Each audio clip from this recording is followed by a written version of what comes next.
Les obsèques de Linda de Souza ont eu lieu il y a quelques jours maintenant, le vendredi 6 janvier 2023. Si des milliers de fans se sont déplacés pour partager l'événement et la peine immense de son fils Joaron, avec qui les relations étaient parfois tendues, ce n'est pas le cas de tout le monde. En effet, on a pu apercevoir son agent et exécuteur testamentaire, Fabien Lecoeuvre.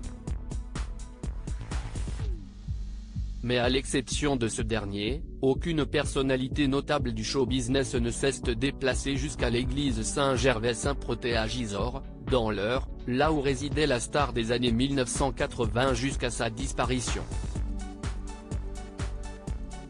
Un bien triste constat, bien qu'il soit relativement logique puisque Linda de Souza, de son vivant, s'était éloignée progressivement des projecteurs pour rester avec son cercle de proches. On n'a pu voir que quelques responsables politiques.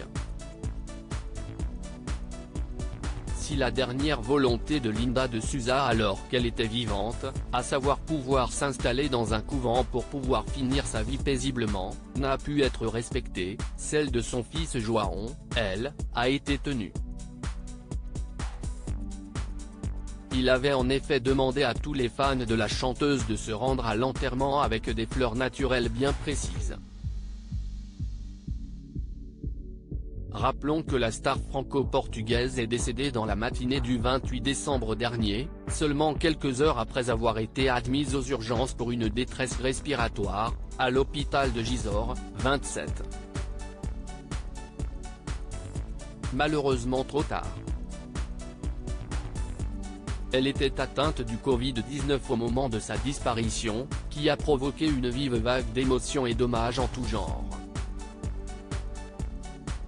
Celle qui avait également fait une tentative de suicide dans sa jeunesse a fini par s'en aller.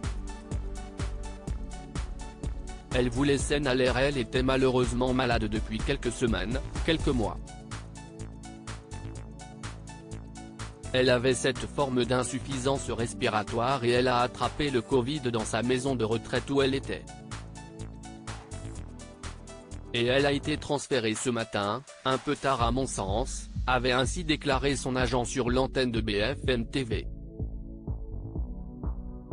Sur nous, Fabien Lecoeuvre avait également déclaré, elle voulait s'en aller.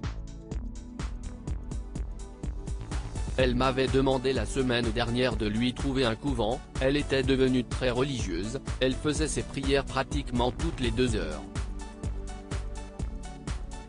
Elle voulait que je la mette dans un couvent pour avoir une retraite religieuse et finir son existence comme ça. Malheureusement, je n'ai pas eu le temps puisque la maladie a été plus forte.